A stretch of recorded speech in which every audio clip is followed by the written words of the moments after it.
जय हिंद दोस्तों, मेरा नाम है दिव्यांग और आप देख रहे हैं हमारे YouTube चैनल अंकित ज्ञानचंदानी क्लासेस। तो दोस्तों, इससे पहले वाली वीडियो में हमने क्रॉस मल्टीप्लिकेशन का कॉन्सेप्ट सीखा और हमने उसके बेसिस पर 2-3 क्वेश्चन करे। So without wasting any time हम आगे बढ़ते हैं। हमारा टारगेट था 33 क्वेश्चन तक करने का, तो अभी तक उसमें हमारे 3 क्वेश्चन बचे हुए हैं, 31, 32, 33। आज की वीडियो में हम इतना करेंगे। इसके बाद हमारा बस एक कॉन्सेप्ट बचेगा टाइप रिड्यूसेबल वाला, वो करके उसके क्वेश्चन करके हम इस चैप्टर को पैकअप करेंगे। तो आइए दोस्तों, क्वेश्चन नंबर 31 में आपके साथ पढ़ने जा रहा हूं।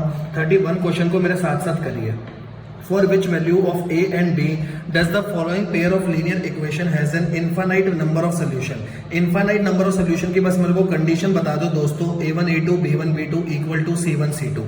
ठीक है जी, ये होती है। तो सबसे पहले मैं अपने क्वेश्चन की जो इक्वेशन है ना, इसको जनरल फॉर्म में लिखूंगा। 2x + 3y इक्वल टू 7 है, तो मैंने कैसे लिखी देखो। ये कौन सा क्वेश्चन है? 31 क्वेश्चन। इसको डालना कैटेगरी ए में, क्योंकि कैटेगरी ए का क्वेश्चन है, इसमें गलती होने के चांसेस ज्यादा होते हैं। तो 2x + 3y - 7 इक्वल टू 0। सबसे पहले मैंने इक्वेशन को ऐसे लिखा। इक्वेशन को लिखना आपको समझ आ गया है। जनरल फॉर्म होती है कि RHS के साथ मेरा 0 होना चाहिए। ऐसी दूसरी इक्वेशन को भी लिख रहा हूं, a - bx a + by। तो a - b इंटू में x, a + b इंटू में y, और ये जो इधर है ना, इन सबको भी यहां ले आओ। माइनस का 3a हो जाएगा, माइनस का b हो जाएगा और 2 पॉजिटिव हो जाएगा। माइनस का 3a माइनस का b but 2 positive equal to 0। अब आपके क्वेश्चन के अकॉर्डिंग a1 ये हो गया, a2 ये हो गया पूरा, b1 हो गया 3, b2 हो गया a + b, c1 हो गया -7 और ये बाकी का बचा हुआ सारा c2 हो गया। ठीक है। इन्फिनिटली मैनी सॉल्यूशन के लिए आपकी कंडीशन होती है ये b1 b2 = c1 c2। कोई प्रॉब्लम नहीं। अब इसमें डाल दो। a1 क्या है? 2, नीचे आएगा a - b equal to b1 क्या है? 3, नीचे आएगा a + b, c1 क्या है? -7, नीचे आएगा -3a - b + 2 सारा। ठीक है, तीनों के बीच इक्वल है, तो पहले इन दोनों को इक्वल रखूंगा, एक बार इन दोनों को इक्वल रखूंगा a और b की वैल्यू निकालने के लिए। आओ जी, 2/a - b equal to 3/a + b। Cross multiply करो।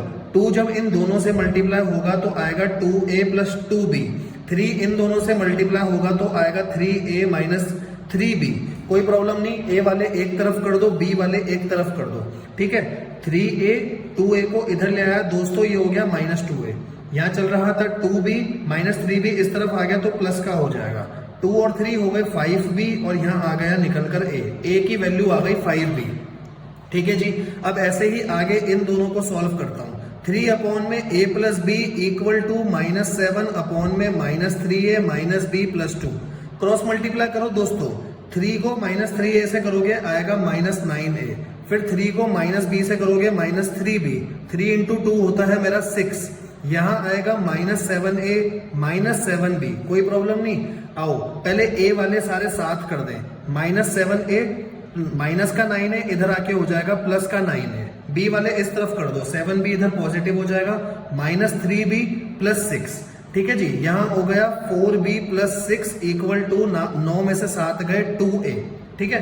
अब एक बात देखो, a की वैल्यू 5b आपने निकाली थी ना, a की वैल्यू 5b उठा करके इस वाली इक्वेशन में डाल दो।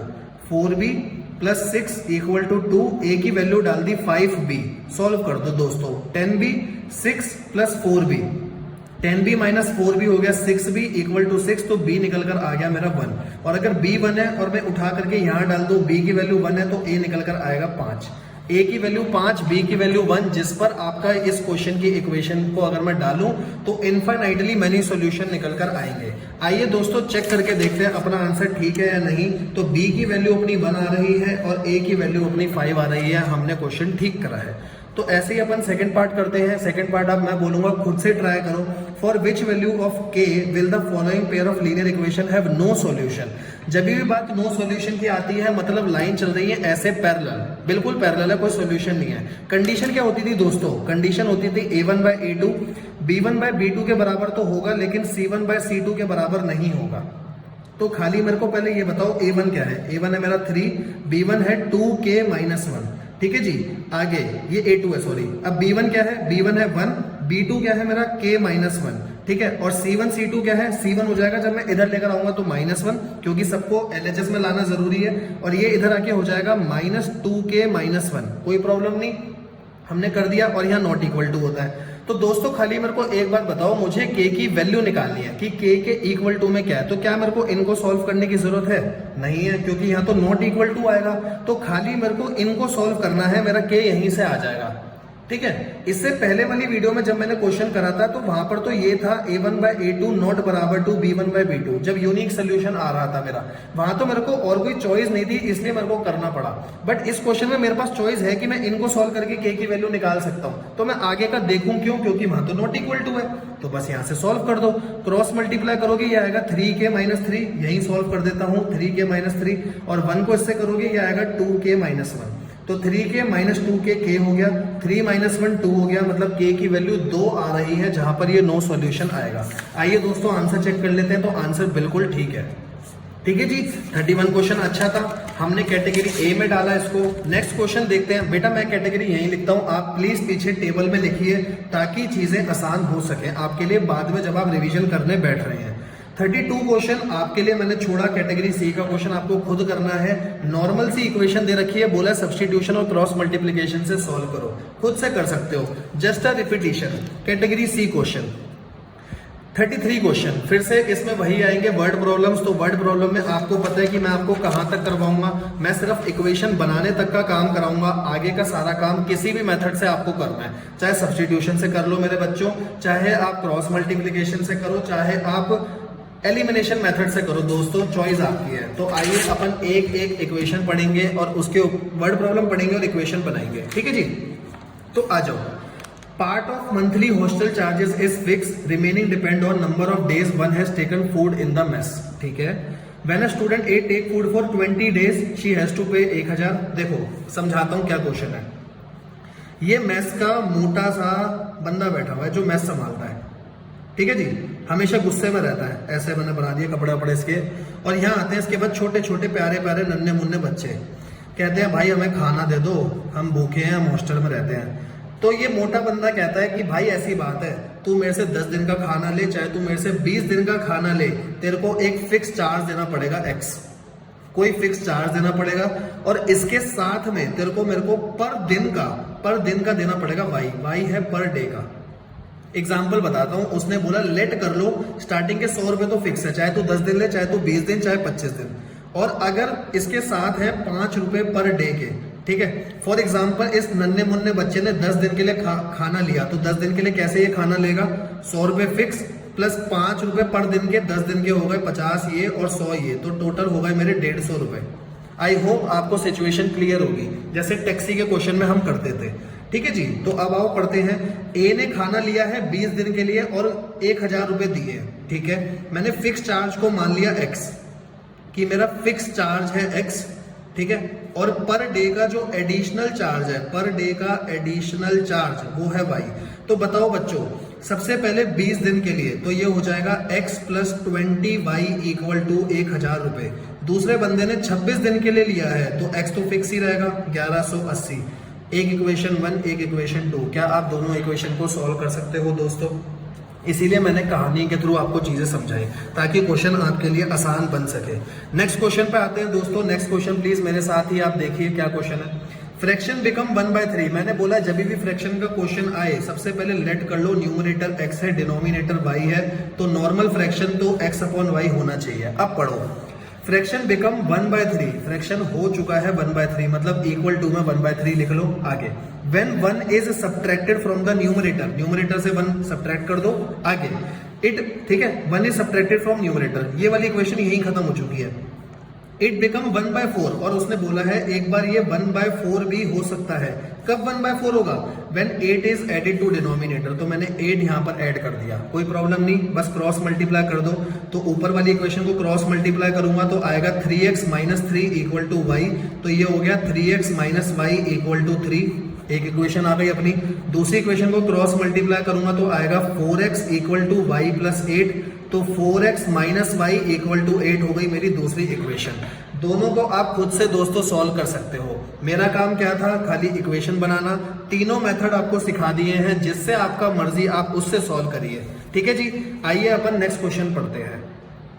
यश score 40 marks in a test, 40 mark मिले हैं उस बच्चे को। Getting 3 marks for each right answer, जो भी राइट आंसर होगा उसके 3 नंबर मिलेंगे और 1 नंबर बेचारा गवाएगा हर रॉन्ग आंसर के लिए। इस क्वेश्चन को समझने से पहले ना मैं आपको कुछ बताना चाह रहा हूं, ध्यान से मेरी बातों को समझना। अगर आपको बातें समझ आ गई तो कोई दिक्कत नहीं आएगी, पहले कॉन्सेप्ट समझा रहा हूं फिर समझना, ठीक है। मान लो मेरे टेस्ट में 10 क्वेश्चन थे, 10 क्वेश्चन में से मैंने 6 ठीक करे, 4 मैंने गलत करे, ठीक है। और क्वेश्चन के जो मार्क्स मिल रहे थे ना, ऐसे मिल रहे थे कि अगर मेरा क्वेश्चन सही होगा तो मेरे को 2 मार्क्स मिलेंगे हर क्वेश्चन के, और अगर मेरा क्वेश्चन गलत होगा तो 1 मार्क्स मेरी नेगेटिव मार्किंग होगी। तो बताओ मेरे कितने मार्क्स आए? मेरे मार्क्स कैसे आएंगे? सबसे पहले देखो 6 क्वेश्चन करे और हर क्वेश्चन के 2 मार्क्स है, तो 12 तो मेरे को मिले सही क्वेश्चन के।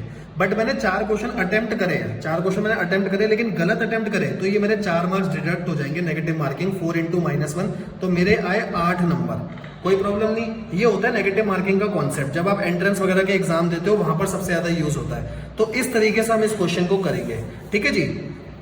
तो और अगर वो 4, अब मैं आगे का क्वेश्चन पढ़ता हूं, ठीक है। Head 4 marks have been awarded for each correct answer. अगर हर करेक्ट आंसर के 4 नंबर मिलते और 2 नंबर कटते हर डिडक्टेड गलत आंसर के, तो यश के नंबर होते 50। How many question were there in the test, ठीक है।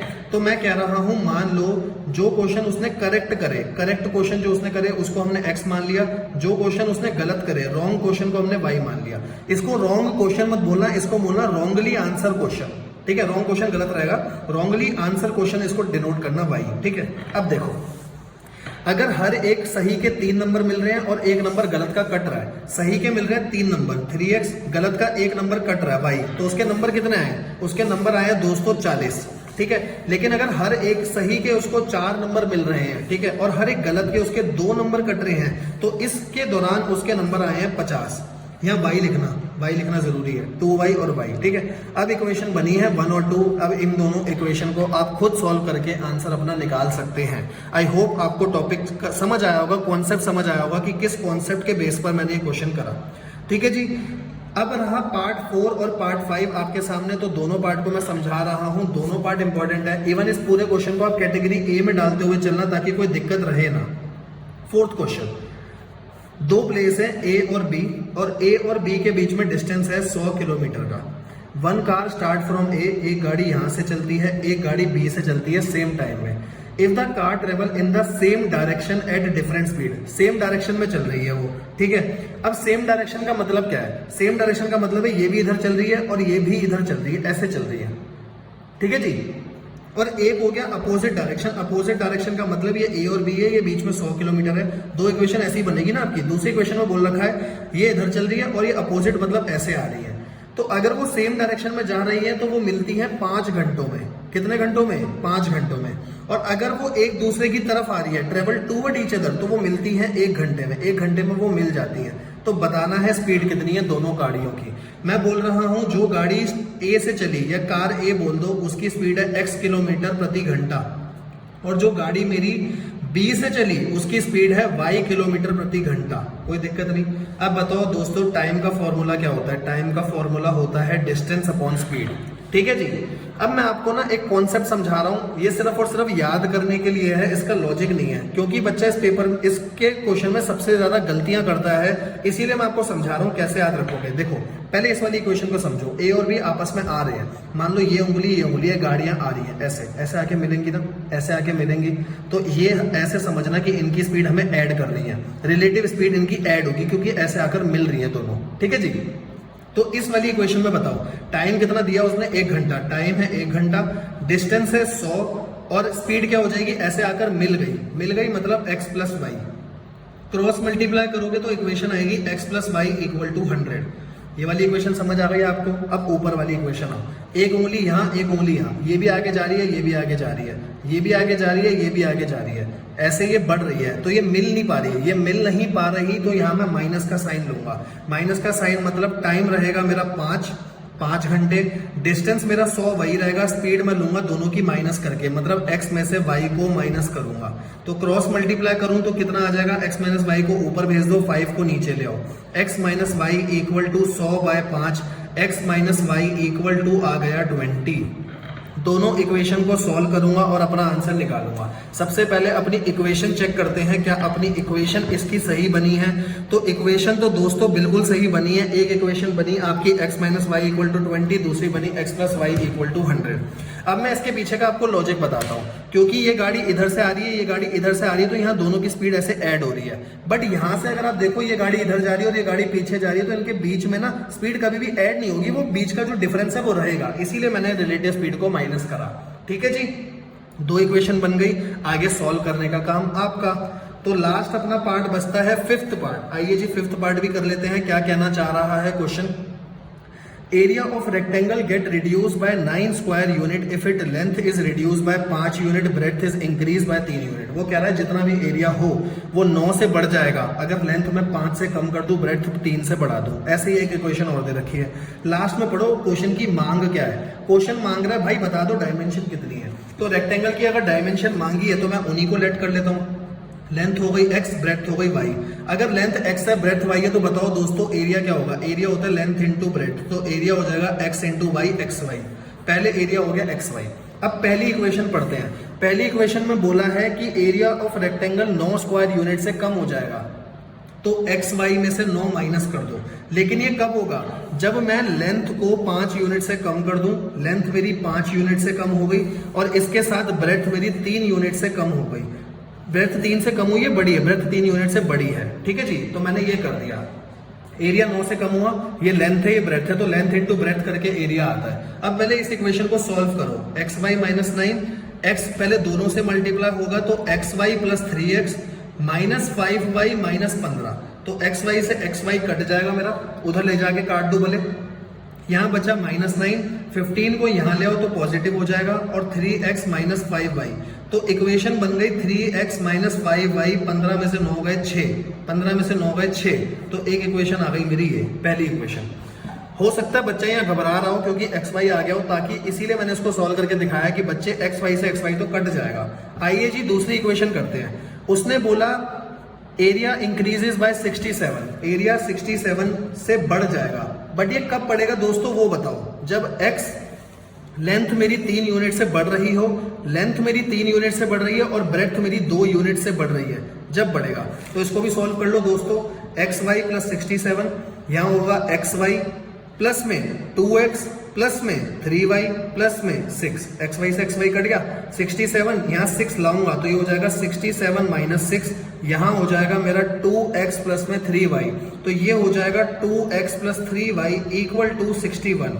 दूसरी इक्वेशन आ गई। क्या दोस्तों आप 2 इक्वेशन को सॉल्व कर सकते हैं? बिल्कुल कर सकते हैं, किसी भी मेथड से करिए आपका आंसर सेम आएगा। ठीक है जी, तो इक्वेशन मैंने आपको सबकी बता दी, क्वेश्चन मैंने बता दिया आपको, कैटेगरी ए का क्वेश्चन है। अब हम अपनी नेक्स्ट वीडियो में रिड्यूसेबल वाला जो एक कॉन्सेप्ट है वो समझेंगे और उसके बेसिस पर क्वेश्चन करके इस चैप्टर को खत्म करेंगे। तो दोस्तों अगर आपको ये वीडियो अच्छी लगी हो तो प्लीज इसको लाइक करें, शेयर करें अपने सभी दोस्तों के साथ और सब्सक्राइब करें हमारे चैनल को, ताकि आपको आगे का ऐसा ही कंटेंट मिलता रहे। और दोस्तों अगर आपको हमारी ये बुक चाहिए तो इस बुक की जो कॉन्सेप्ट है, खाली कॉन्सेप्ट बुक आपकी ई बुक अवेलेबल है अमेजोन पे, उसका लिंक वीडियो के डिस्क्रिप्शन बॉक्स में दे रखा है। और अगर आपको पूरी बुक चाहिए कॉन्सेप्ट के साथ क्वेश्चन, तो पेपर बैक बुक के लिए मेरे को कॉन्टैक्ट करें। मेरा नंबर आपको डिस्क्रिप्शन बॉक्स में मिल जाएगा, नहीं तो वीडियो पे कमेंट करके बताइए कि आपको वीडियो कैसी लगी। Thank you so much, stay safe.